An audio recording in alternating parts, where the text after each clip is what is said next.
میرا نام مزمل ہے۔ ہمیشہ سے ہی میری ایک کمزوری تھی اور وہ تھی ایک لڑکی۔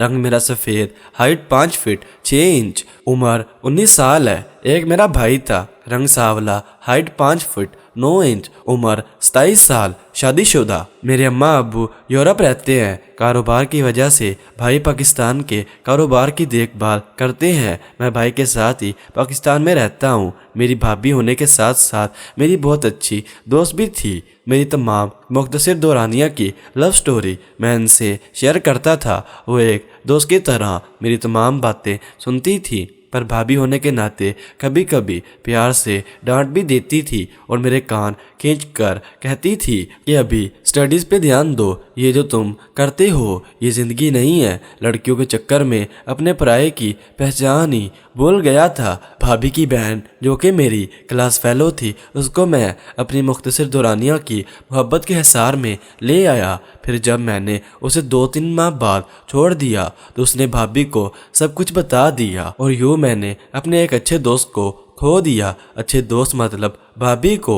اس دن کے بعد بھابھی نے کبھی بھی مجھ سے بات نہ کی۔ وہ مجھے دیکھتی تو ان کے چہرے پر مجھے نفرت کے سوا کچھ دکھائی نہیں دیتا۔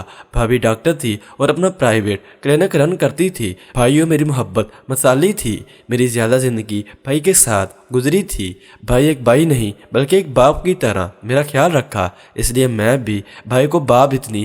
بھائی میں صرف ایک بری عادت تھی، وہ تھی غصے کی۔ ایک بار بھائی نے گولف کھیلتے ہوئے اپنے پارٹنر کو تھپڑ دے مارا۔ یہ تھپڑ اس کے منہ پہ نہیں، اس کے دل پہ جا پڑا۔ دل پہ لگی چوٹ بھلائے نہیں بھولتی۔ بھائی نے اتنا غصہ کیا جانے پر اپنے پارٹنر سے سوری بھی کیا، پر دوست نے انہیں دل سے معاف نہیں کیا۔ شدید سردیوں کا موسم تھا۔ ایک رات قریب 1 بجے میرے روم کے ڈور پر دستک ہوئی۔ میں نیند سے اٹھا اور جا کے ڈور اوپن کیا تو سامنے بھائی کھڑے تھے۔ انہوں نے اپنے ہونٹوں پہ انگلی رکھ کے مجھے خاموشی کا اشارہ کیا اور دوسرے ہاتھ سے مجھے اپنے پیچھے آنے کا اشارہ کیا۔ میں حیرت اور پریشانی میں ڈوبا، آدھا سویا آدھا جاگا۔ بھائی کے پیچھے چل پڑا۔ پھر لون سے مجھے چیخوں کی آوازیں آنے لگی۔ اتنے میں بھائی کے پیچھے ان کے روم میں داخل ہو گیا۔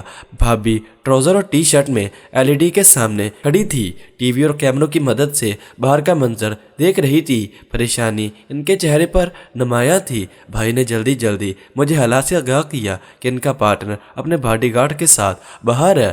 اس نے پہلے ہمارے گارڈز کو چکر دیکھ کر اندر آنے کی کوشش کی، پر جب میں نے اس کی نیت کو پہچان کر منع کیا تو وہ واپس چلا گیا۔ پر وہ اصل میں گیا نہیں، بلکہ اس نے تھوڑی دیر بعد ہمارے بنگلے کے چاروں طرف سے گھیر کر حملہ کر دیا۔ اب تک ہمارے سارے گارڈ زخمی ہو چکے ہیں۔ یہ سب سن کر اور دیکھ کر میرا غصہ تو 7ویں آسمان پہ پہنچ چکا تھا۔ میں نے بھائی سے کہا، بھائی یہ تو ہمارے سامنے مچھر ہے، میں اسے نہیں چھوڑوں گا، آپ مجھے اجازت دیں۔ بھائی نے مجھے ایک تھپڑ دے مارا اور کہا، قاتل بننا ہے یا انسان؟ ان کے تھپڑ سے میں ہوش کی دنیا میں واپس آیا۔ وہ بولے، میری بات غور سے سنو، میں نے روم میں جو خفیہ جگہ ہے چھپنے کے لیے، تم اور تمہاری بھابھی وہاں چھپ جاؤ، باقی اس کو میں خود ہی دیکھ لوں گا۔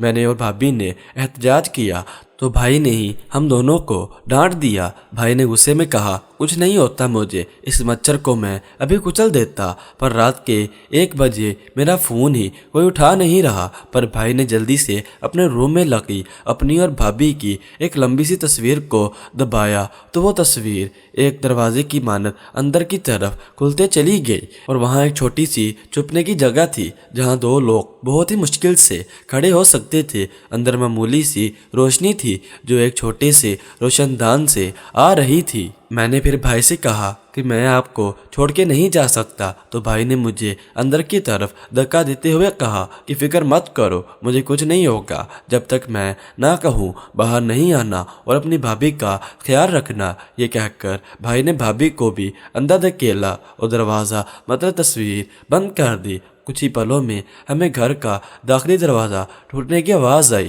دروازہ ٹوٹنے کی آواز سے میرے اندر ایک خوف سا پیدا ہوا۔ شاید میں باہر ہوتا تو کبھی نہ ڈرتا، پر اندر چھپ جانے کی وجہ سے خوف نے میرے اندر انگڑائی لی۔ بھاری قدموں کی آوازیں میرے کانوں سے ٹکرائیں اور آوازیں اور نزدیک ہوتی جا رہی تھی۔ پھر ایک دم سے بھائی کے دوست کی آواز سنائی دی تو وہ بولا کہ بھائی آپ میں بہت غصہ ہے نا، تو دیکھتے ہیں آج آپ کو کتنا غصہ آتا ہے۔ پھر اس نے کسی کو کہا کہ باقی گھر کو چیک کرو۔ پھر کسی کے روم سے باہر جانے اور تھوڑی دیر بعد اندر آنے کی آواز سنائی دی۔ سر باقی خالی ہے۔ بھائی غصے میں بولے، مجھے تم سے اس حرکت کی امید نہیں تھی۔ بھائی کا دوست شیطانیت بھرے لہجے میں بولا، چلو نہیں تھی اب تو ہو گئی ہے نا، اپنی بیوی اور بھائی کو کہاں چھپایا ہے؟ خیر چھوڑو، جہاں بھی ہوں مجھے کیا، اسے باندھ دو رسی کے ساتھ۔ اندر جس جگہ ہم چھپے ہوئے تھے وہاں کا منظر کچھ یوں تھا کہ میں بامشکل اس تنگ سی جگہ پہ کھڑا تھا اور میرے آگے بامشکل بھابھی کھڑی تھی۔ جگہ اتنی تنگ تھی کہ ہم دونوں ایک دوسرے میں پھنسے ایک دوسرے سے چپکے کھڑے تھے۔ بھابھی میرے ساتھ چپکی ہوئی تھی، سر سے لے کر پاؤں تک ہم ایک دوسرے میں تنسے ہوئے تھے۔ میں اپنی بھابھی سے بے پناہ محبت کرتا تھا، پر بھائی پر مکوں کی بارش شروع ہو چکی تھی۔ بھائی کے دوست سے ان کی ساری جائیداد اپنے نام کرنے کا تقاضا کر رہا تھا۔ بھائی کی چیخیں ہمارے کانوں کو چھو رہی تھی۔ بھابھی کی ہلکی ہلکی رونے کی سسکیاں مجھے سنائی دی۔ وہ رو رہی تھی۔ بھابھی بہت خوبصورت تھی، آئیڈیل ہائٹ، پیارے لمبے گھنے بال، پیاری جھیل سی گہری بڑی آنکھیں، سفید رنگ، بھرا بھرا جسم۔ اچانک باہر سے پولیس کی گاڑیوں کے سائرن کی آواز آنے لگی۔ کوئی زخمی گارڈ جسے بھائی کے دوست نے مرا ہوا چھوڑا تھا، اس نے پولیس کو بلا لیا تھا۔ کچھ دیر مذمت کے بعد بھائی کے دوست اور اس کے گارڈز کو گرفتار کر لیا گیا۔ ہمیں جب اندر سے بھائی نے باہر نکالا تو بھابھی دوڑتی ہوئی بھائی سے چپک گئی۔ پتہ نہیں کیوں ایک عجیب سی جلن جسے مجھے چھوتے ہوئے گزر سی گئی۔ پتہ نہیں کیوں ایک آگ سی میرے سینے میں چند پلوں کو لگ سی گئی۔ پتہ نہیں کیوں میں زندہ لاش بن گیا اپنی بھابھی کے سامنے۔ میں ہر وقت کھویا کھویا سا رہنے لگا۔ ان کی گہری گہری آنکھیں مجھے سونے نہیں دیتی تھی۔ ان کا سراپا وقت میری روح کے آر پار سا ہونے لگا۔ دوسری جانب بھابھی کی مجھ سے نفرت کا یہ عالم تھا کہ اب تو وہ میری جانب دیکھنا بھی پسند نہیں کرتی تھی۔ میں نے اپنے تمام افیئرز ختم کر دیے تھے۔ مجھے بھابھی کے سوا کوئی اچھا نہیں لگتا تھا۔ میرا زیادہ وقت گھر پہ گزرنے لگا تھا تاکہ زیادہ سے زیادہ اپنی بھابھی کا دیدار کر سکوں۔ 2 ماہ گزر گئے۔ اس بات کو بھابھی سے میری محبت اب ہر حد کو پار کرنے کے لیے تیار تھی۔ ایک دن صبح کے وقت جب میں اور بھابھی گھر پر اکیلے تھے تو میں نے ہمت کر کے انہیں کہا، میں نے آپ سے ایک بات کرنی ہے۔ انہوں نے سخت لہجے میں کہا، مجھے تم جیسے گھٹیا انسان سے بات نہیں کرنی۔ میرے دل میں جیسے کسی نے خنجر گھونپ دیا ہو۔ میں تھا کہ ان سے اتنی محبت کرتا تھا اور وہ تھی اتنی سرد مہری۔ یہ کہہ کے وہ اپنے روم کی طرف جانے لگی تو میں نے اپنی بے جان ہوئی ٹانگوں پہ مشکل کھڑے ہوتے ہوئے کہا، اس دن جو ہمارے بیچ ہوا وہ سب میں بھائی کو بتا دوں گا اور کہوں گا کہ آپ نے اس سب میں میرا ساتھ دیا تھا۔ آپ کو بس ایک بار رات کو میرے روم میں آنا ہے۔ آپ کے پاس صرف 3 دن کا وقت ہے فیصلہ کرنے کو۔ یہ سنتے ہی بھابھی آتش فشاں کی طرح پھٹ پڑے۔ تم سے زیادہ گھٹیا شخص میں نے آج تک نہیں دیکھا۔ کبھی تم نے اپنے بھائی کے بارے میں ایسا سوچا ہے؟ وہ تم سے کتنا پیار کرتا ہے اور تم انسان نہیں، حیوان ہو۔ میری بہن کی زندگی بھی تم نے برباد کی۔ میری بہن کو چھوڑو، تم تو اپنے بھائی کے سکے نہیں ہو۔ بھابھی بولتی چلی گئی اور میں ایک گدھے کی مانند ذلیل ہوتا گیا۔ آخر میں ان کے غصے سے بھری آنکھوں میں دیکھتے ہوئے کہا، صرف 3 دن اس سے پہلے کہ وہ کچھ کہتی میں اپنے روم میں آ گیا۔ اتنی بڑی بات تو میں کر آیا تھا پر میرے جسم میں سے جان ہی نکل ہوئی تھی۔ میں بے جان سا ہو کے بیڈ پر گر گیا۔ اگر بھابھی نے بھائی کو یہ سب بتا دیا تو کیا ہوگا؟ میں تو اماں، ابا، بھائی کسی کو منہ دکھانے کے قابل نہیں رہوں گا۔ یہ سب سوچ کے اور بھابھی کے ذلت آمیز باتیں سن کر میں نے اپنے آپ کو بہت گرا ہوا محسوس کیا۔ میں بیڈ سے اٹھا اور غصے میں دیوار پر مکے مارنے لگا پر تھک کے روم میں پڑے صوفے پہ گر گیا۔ بھابھی کا سراپا آنکھوں کے سامنے آنے لگا۔ رات کو بیڈ پہ لیٹنا، میں کروٹیں بدل رہا تھا اور انتظار میں تھا شاید بھابھی آ جائے، پر وہ نہیں آئی۔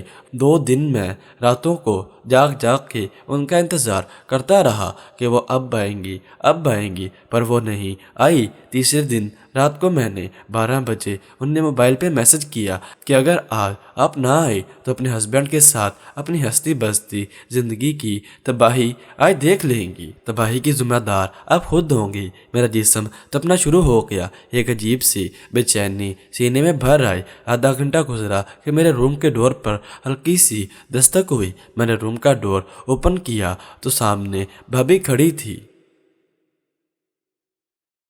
تو دوستو آج کی ویڈیو میں بس اتنا ہی۔ اگر آپ کو ہماری ویڈیو اچھی لگے تو چینل کو سبسکرائب کرتے ہوئے ساتھ موجود بیل آئیکن کو دبا دیں تاکہ آپ کو ہماری تمام نئی آنے والی ویڈیوز کا نوٹیفیکیشن بر وقت ملتا رہے۔